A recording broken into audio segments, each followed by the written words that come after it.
The fluorescent lights of Harborview Medical Center buzzed overhead, casting a harsh glow across the bustling lobby in downtown Seattle. Patients shuffled through, clutching paperwork, while nurses darted between stations. Then, a bellow cut through the chaos like a thunderclap. "You're fired, Nurse Thompson." Head snapped toward the reception desk, where Director Ronald Kessler loomed, his face flushed with rage.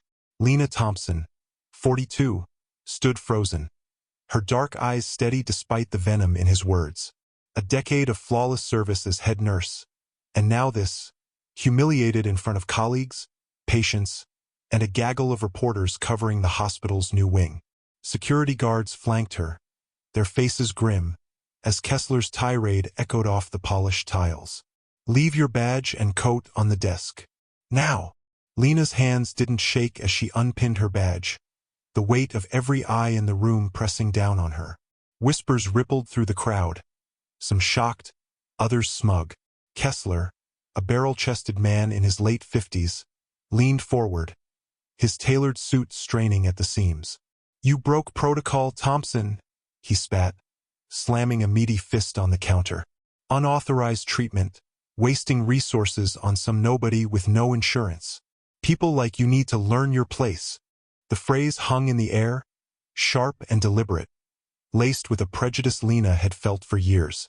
The sidelong glances, the passed-over promotions, the hushed slurs in the break room. She'd endured it all. But this was a public execution. "Director Kessler," Lena said, her voice calm but cutting, as she folded her pristine white coat. "I saved a man's life last night. He was bleeding out, half-conscious, no ID, no wallet. I did my job." Her words were a lifeline, thrown into a sea of judgment, but Kessler wasn't having it. He laughed, a harsh, grating sound that made the reporters wince. "Your job?" he mocked, his eyes narrowing. "You threw away hospital funds on a bum. No credit card, no care. That's the rule." A flashback hit Lena like a wave. It was 10 p.m. the previous night, her shift winding down. The ER doors hissed open, and a man staggered in, his clothes shredded, blood and dirt caking his face. He collapsed before he could take another step, his rasped "help me" barely audible. The night clerk, Stacy, a young woman more interested in her Instagram feed than her job, didn't even look up. "No insurance, no service," she drawled, tapping her manicured nails. Lena's training kicked in. She dropped to her knees beside the man, her fingers finding a faint pulse. Shallow breathing, clammy skin, possible internal bleeding. "Get Dr. Alvarez," she shouted, already starting CPR. "Prep trauma bay 2. Stacy hesitated, whining about the rules. But Lena's glare silenced her. "Move or he's dead." Back in the present, Lena placed her badge on the counter, its metallic clink louder than Kessler's bluster. The security guard, Marcus, a black man who'd always shared a nod of respect with her, avoided her gaze, his shoulders slumped with shame. "You'll regret this, Kessler," Lena said, her voice low but unwavering. "One day, you'll see what I saved wasn't just a life." Kessler's laugh boomed again, dismissive. "You saved a nobody, Thompson. Now get out before I have you arrested." As Lena walked toward the glass doors, the weight of the moment pressed harder. The lobby's chatter faded, replaced by the thud of her own heartbeat. She noticed something strange outside. No sign of old Joe, the homeless man who'd camped by the entrance for years, always offering a toothless grin. Instead, a woman in a sleek blazer stood there, speaking rapidly into a high-end phone, her eyes flicking toward Lena. It was odd, but Lena's mind was elsewhere, replaying the sting of Kessler's words, the betrayal of a system she'd served faithfully. What no one in that gleaming hospital could have guessed was the truth about the man Lena saved. Hidden beneath the blood and grime was a $250,000 Rolex, a detail overlooked in the chaos. While Lena faced public disgrace, a storm was brewing, one that would shake Harborview to its core. This wasn't just a firing. It was the spark of a reckoning, and the man Lena pulled from death's grip was about to turn her defeat into a triumph no one saw coming. The The Seattle rain pounded the cracked pavement outside Lena Thompson's modest Southside apartment, a stark contrast to the gleaming towers of Harborview Medical Center where she'd been publicly humiliated just hours ago. Inside, the faint hum of a radiator battled the chill as Lena sat at her kitchen table, staring at a stack of unpaid bills. At 42, she'd given 12 years to that hospital, countless lives saved, endless nights on call, only to be cast out like a criminal for saving a man's life.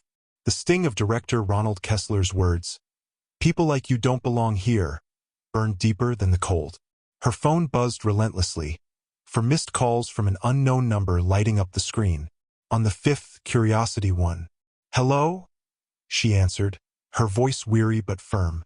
"Ms. Thompson, this is Carla Evans, Senior Counsel for Sterling Global," a polished voice said, urgent but composed. "We need to meet immediately about the patient you treated last night." Lena's stomach dropped. "A lawsuit? After everything? If this is about legal trouble, I was doing my job," she said, her tone sharp. Evans chuckled softly, a sound that carried more weight than amusement. "No trouble, Miss Thompson. Your actions have set something big in motion. Can you meet me in an hour?" Pike Place Market, the coffee shop by the fish stand. Lena hesitated, her mind racing. The bills on the table, $1, $200 in overdue rent, a looming electric cutoff, loomed like a guillotine. She had no job, no savings, and now this? But something in Evan's voice, a mix of urgency and promise, pulled her in. She grabbed her coat, still wrinkled from the hospital chaos, and headed out into the drizzle. The coffee shop was a hive of activity. Tourists snapping photos of flying fish, baristas shouting orders over the hiss of espresso machines. Carla Evans, a black woman in her 50s with a tailored blazer and a commanding presence, waved Lena to a corner table. "Sit," she said, sliding a tablet across the scratched wooden surface. "You need to see this." Lena's breath caught as the screen lit up with a photo. A man in a crisp suit, silver hair framing a familiar face. "This is Edward Sterling, CEO of Sterling Global, a $15 billion healthcare conglomerate," Evans said. "And the man you saved last night." Lena blinked, her mind flashing back to the bloodied stranger, his tattered clothes hiding a $250,000 Rolex she'd barely noticed. "He was hiking alone in the Cascades. No security, no ID," Evans continued. "A rock slide nearly killed him. He dragged himself 10 miles to your hospital. You didn't just save his life. You reminded him why he fights for healthcare reform." Lena's hands trembled, gripping her coffee mug. "I thought he was homeless," she whispered, the weight of the revelation sinking in. Evans nodded, her eyes warm but focused. "Edward's furious, not at you but at Harborview. He told me everything. How the staff dismissed him, how you risked your career, how Kessler humiliated you in front of the world." Lena's throat tightened, tears prickling her eyes. "I just did what was right," she said, her voice barely above a whisper. Evans leaned forward. "And that's why Edward wants to help. But we need to move fast. Kessler's got friends in high places, City Hall, even the governor's office."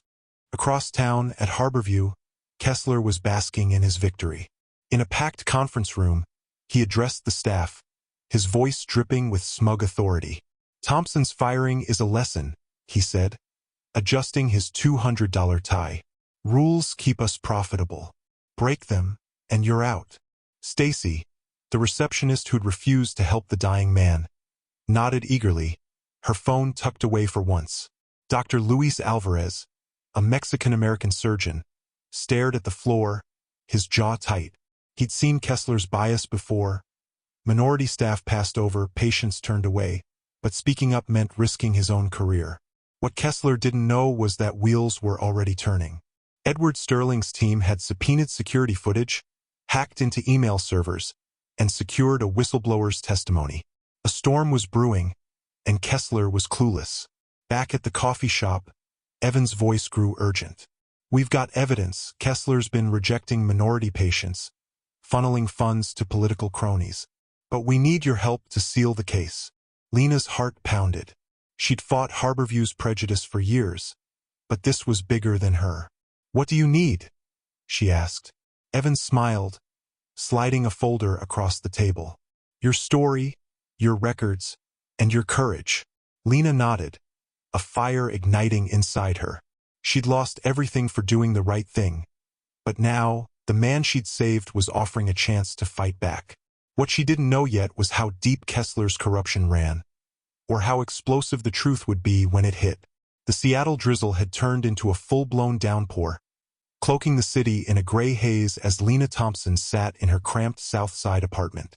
The faint flicker of a street lamp outside cast shadows across her kitchen table, now buried under a pile of overdue bills. $1, $800 in back rent, a looming phone bill, and a medical debt from her late mother's care. At 42, Lena had poured her life into Harborview Medical Center, only to be cast out for saving a man's life. The sting of director Ronald Kessler's public humiliation, "People like you don't belong here," still burned, but the call from Carla Evans, attorney for Sterling Global, had lit a spark. Edward Sterling, the bloodied stranger Lena had saved, wasn't just any patient. He was a billionaire CEO, and he was ready to turn her defeat into a reckoning. Lena's phone buzzed with a text from Marcus Tate, a black security guard at Harborview who'd escorted her out that fateful day. "Got something you need to see," it read, followed by a file attachment. Her heart raced as she opened it. A grainy audio clip from the hospital's security system. Kessler's voice crackled through. "That black nurse thinks she's untouchable. Good thing she gave me an excuse to fire her." Lena's jaw tightened, the raw prejudice in his words confirming what she'd long suspected. Marcus added, "System records audio. Kessler doesn't know more where this came from." Lena forwarded the file to Carla, her hands trembling with a mix of fury and hope. This wasn't just about her anymore. It was about every patient and colleague who'd suffered under Kessler's reign.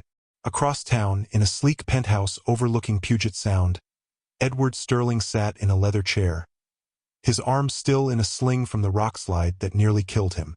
At 55, he was a titan of healthcare, his company worth $15 billion, but his brush with death had shaken him. "I want Kessler's head," he told Carla over a secure line, his voice low but fierce. "Every email, every transaction, every patient they've turned away. I want it all." Carla, a seasoned attorney with a knack for dismantling corruption, nodded. "We're already on it. Subpoenas went out this morning. We've got Lena's testimony, Marcus's recordings, and a forensic team digging into their servers." The investigation moved like lightning. By noon, Carla's team had uncovered a chilling pattern.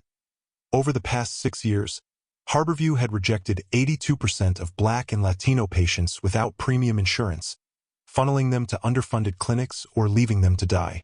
Internal emails revealed Kessler's orders to prioritize high-value clients, with bonuses tied to cost-cutting. Worse, $2.5 million in hospital funds had been diverted to the campaign of Kessler's sister, a state senator running for re-election. "This isn't just negligence," Carla told Lena over coffee at a bustling downtown diner. "It's systemic fraud, tied to political corruption. Kessler's untouchable, or so he thinks." Lena's eyes narrowed, her coffee growing cold. "He's been doing this for years," she said, her voice steady but laced with anger. "I've seen patients turned away, nurses fired for speaking up. I kept records, every rejection, every complaint." She pulled a USB drive from her pocket, sliding it across the table. "Emails, logs, even patient names. Use it." Carla's lips curved into a rare smile. "You're a warrior, Lena. This is our smoking gun."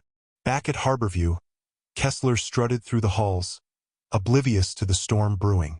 In a closed-door meeting with senior staff, he gloated, "Thompson's gone, and profits are up 12% this quarter. Keep the rules tight, and we'll all get our bonuses." Stacy, the receptionist who dismissed Edward Sterling, scribbled notes, her loyalty to Kessler unwavering. Dr. Luis Alvarez, the only Latino surgeon, gripped his pen until it nearly snapped. He'd overheard Kessler's slurs before but stayed silent to protect his job. Now guilt gnawed at him. He slipped Marcus a note. "I'm in. Get me to Lena. That night, Lena met Marcus and Luis at a dimly lit bar near the hospital. Marcus handed over another audio file, Kessler bragging about cleaning out the dead weight. Luis, his voice shaking, added, "I've got patient charts." Kessler faked reports to cover up deaths. 3 last year alone.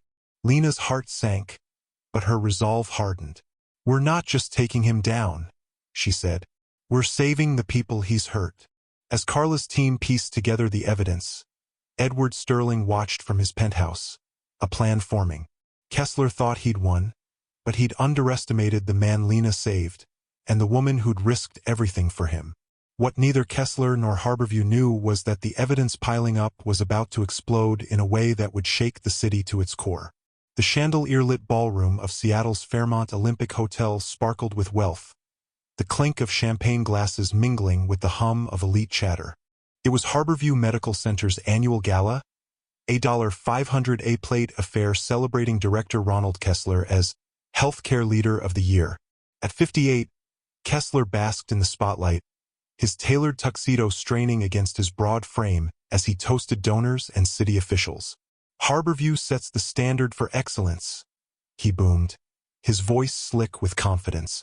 Across the room, Lena Thompson, 42, stood in the shadows, her elegant emerald gown a far cry from the nurse's scrubs she'd worn just days ago.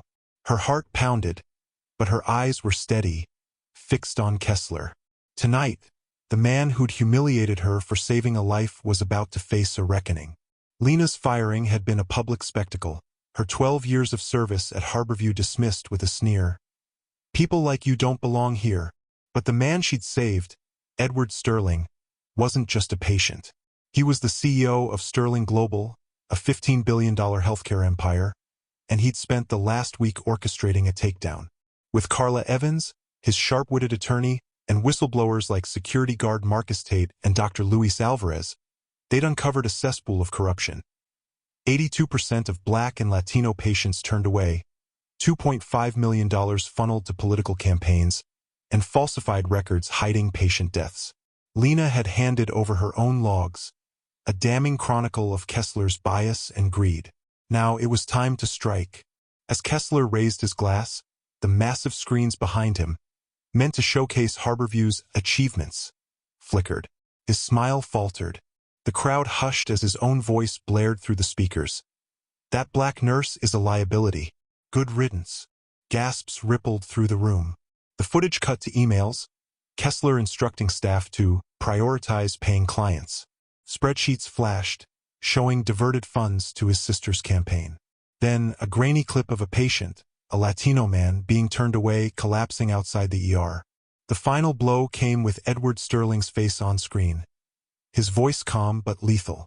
"I'm alive because of Lena Thompson. Harborview failed me and thousands of others. This ends tonight." The ballroom froze.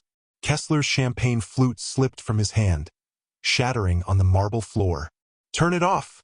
he roared, lunging toward the tech booth. But FBI agents materialized at the exits, their badges glinting under the chandeliers. "Ronald Kessler, you're under arrest for fraud, discrimination, and embezzlement," an agent declared, his voice cutting through the chaos. Handcuffs clicked around Kessler's wrists as he sputtered, "This is a setup." His eyes locked on Lena, standing tall at the room's edge. "You!" he hissed, his face purple with rage. "You did this." Lena stepped forward, her voice steady as steel. "No, Ronald. You built this house of lies. I just opened the curtains." The crowd parted, and Edward Sterling emerged, his arms still bandaged but his presence commanding. At 55, he was a titan, and his words carried the weight of billions. "Sterling Global has acquired Harborview Medical Center," he announced. "Our first act is a universal care program, led by Lena Thompson." Applause erupted, drowning out Kessler's protests as agents dragged him away. Stacy, the receptionist who'd dismissed Sterling's pleas for help, tried to slip out, her face pale. Marcus Tate, now in a crisp suit, blocked her path. "FBI's got a seat for you, too," he said, his smile cold. The gala's guests, donors, politicians, reporters, whipped out their phones, notifications pinging as the Seattle Times dropped a bombshell. Harborview scandal. Elite hospitals' racist practices exposed. Kessler's sister, the state senator, ducked out a side door, hounded by journalists shouting, "Did you know about the $2.5 million in illegal donations?" Lena stood beside Sterling, her heart racing but her resolve unshaken. She'd lost everything for saving a life, but now, she was rewriting the rules. Dr. Luis Alvarez, the surgeon who joined the fight, clapped her shoulder. "You did it, Lena," he said, his voice thick with pride. But Lena knew this wasn't just her victory. It was for every patient turned away, every colleague silenced. As the cameras flashed, capturing her poised against the chaos, she felt a shift. This wasn't the end. It was a beginning. Kessler thought he'd crushed her, but he'd underestimated the power of compassion, and the man whose life she'd saved. What no one in that glittering ballroom could predict was how Lena's courage would ripple beyond Seattle, sparking a movement that would change healthcare forever. The Seattle skyline shimmered under a golden sunset, its light reflecting off the glass facade of the newly renamed Lena Thompson Health Center. Gone was the cold, elitist banner of Harborview Medical Center. In its place, a sleek sign promised care for all. Inside, the hum of activity filled the halls. Patients of every background, from dock workers to single mothers, waited for free checkups. Lena Thompson, now 42 and medical director, walked the corridors, her crisp white coat emblazoned with her name. A year ago, she'd been fired for saving a life, publicly shamed by Director Ronald Kessler. Now, she stood at the helm of a revolution, her courage having toppled a corrupt system and sparked a movement that echoed far beyond the city. The gala where Kessler's empire crumbled had been a turning point. Hacked screens exposed his racism and fraud. 82% of minority patients rejected, $2.5 million siphoned to political cronies. Edward Sterling, the billionaire CEO Lena saved, had acquired Harborview, handing her the reins to rebuild it. Kessler, once untouchable, was now a convicted felon, sentenced to 14 years for fraud, discrimination, and embezzlement. Stripped of his wealth, he scrubbed prison toilets, a bitter irony for a man who'd valued profit over lives. His sister, the disgraced state senator, had fled public life, her campaign buried under scandal. Stacy, the receptionist who cheered Lena's firing, worked nights at a convenience store, her viral tweets mocking Lena now a case study in corporate training on workplace bias. Lena's first act as director was a universal care program, funded by Sterling's $75 million donation. The center's waiting rooms buzzed with 3,000 patients monthly, many who'd never seen a doctor before. Marcus Tate, the security guard who'd risked his job to leak Kessler's recordings, now led the center's security team, his $120,000 salary a far cry from his old paycheck. Dr. Luis Alvarez, the surgeon who'd joined Lena's fight, headed the ER, launching a mentorship for minority doctors. At the center's opening, Lena cut a red ribbon, the crowd roaring as cameras flashed. "This isn't just a hospital," she said, her voice clear and commanding. "It's a promise. No one will be turned away again." The hashtag Lena Thompson model trended globally, with news outlets like the Seattle Times hailing her as the nurse who changed healthcare. Inside the center, a plaque honored Lena's late mother, a nurse who'd inspired her career. "She taught me compassion," Lena told a reporter, unveiling a scholarship program for Black and Latino medical students.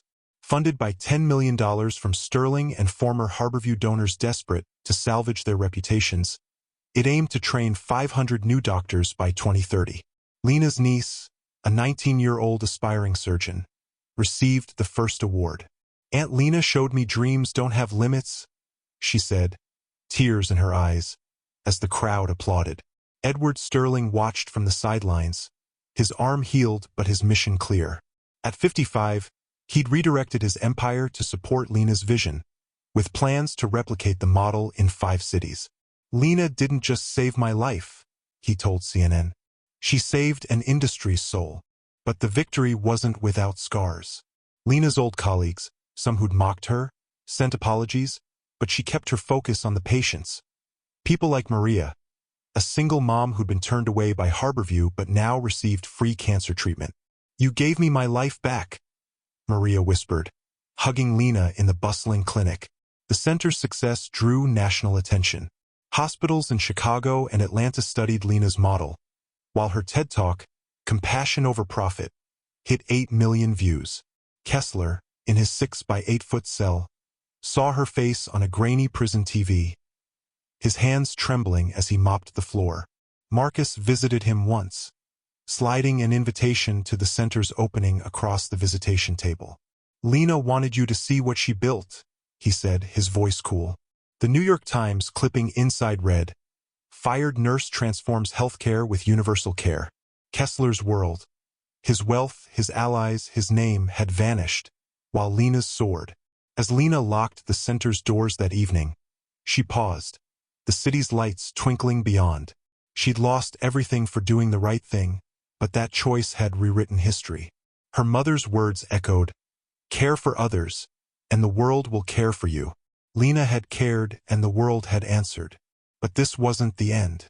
Her vision was spreading, and the fight for justice was just beginning. Who else was out there, quietly changing lives, waiting for their moment to shine? Share their story in the comments, and subscribe to catch more tales of triumph that prove one act of courage can change everything. Don't miss next week's story. It'll hit you right in the heart. The Seattle Dawn painted the Lena Thompson Health Center in hues of pink and gold, its glass walls gleaming like a beacon of hope. A year had passed since Lena Thompson, now 42, stood in this very spot, cutting the ribbon to open a hospital that welcomed all. No insurance required. Once Harborview Medical Center, a fortress of elitism under Ronald Kessler's corrupt reign, it was now a national model for universal care. Lena, once fired for saving a life, walked the bustling halls as medical director, her name embroidered on a white coat that symbolized a revolution. The air hummed with purpose, nurses calling out vitals, patients chatting in the sunlit waiting room, and the faint clack of keyboards logging free appointments. Lena's journey had toppled a titan, but today, her vision was reaching far beyond these walls, sparking a legacy that would reshape lives for generations. Kessler's downfall at the gala, his racist rants and embezzlement exposed on hacked screens, had been a seismic event. Sentenced to 14 years, the 58-year-old now languished in a 6 by 8-foot cell, his $2.5 million political slush fund a distant memory. His sister, the disgraced senator, had vanished from public life, her campaign sunk by scandal. Stacy, the receptionist who'd mocked Lena's compassion, flipped burgers at a fast food joint, her viral tweets a cautionary tale in ethics seminars. But Lena's story wasn't about their ruin. It was about what she built from the ashes. The center, funded by Edward Sterling's $75 million, served 5,000 patients monthly, from homeless veterans to uninsured families. Its scholarship program, named for Lena's late mother, had trained 200 Black and Latino medical students, with plans to reach 1,000 by 2035. Lena paused in the lobby, where a mural depicted her mother's gentle smile. "You'd be proud," she whispered, her heart swelling. Marcus Tate, now head of security with a $120,000 salary, approached, grinning. "We hit 10,000 appointments this quarter, Lena. Word spreading. Hospitals in Portland and Denver want your playbook." Dr. Luis Alvarez, the ER chief who'd risked his career to expose Kessler, chimed in, holding a tablet. "Another donation just came in, $8 million, anonymous. Probably another guilty Harborview donor." Lena laughed softly. Edward Sterling, 55, had ensured every cent was transparent, turning the center into a fortress of accountability. The impact rippled outward. The Lena Thompson model, with its focus on equity and compassion, was studied by healthcare systems nationwide. A 2024 report showed a 30% drop in patient rejections at adopting hospitals, saving an estimated 2,000 lives annually. Lena's TED Talk, Care Without Borders, had 12 million views, inspiring a viral campaign, #CareForAll. Her niece, now a second-year medical student, spoke at a rally outside the center. "My aunt taught me that one person's courage can heal a nation," she said, her voice breaking as 500 supporters cheered. Lena, watching from the crowd, felt her mother's spirit in the moment. A legacy of love outshining Kessler's greed. Edward Sterling, whose life Lena saved, stood by her side at a press conference.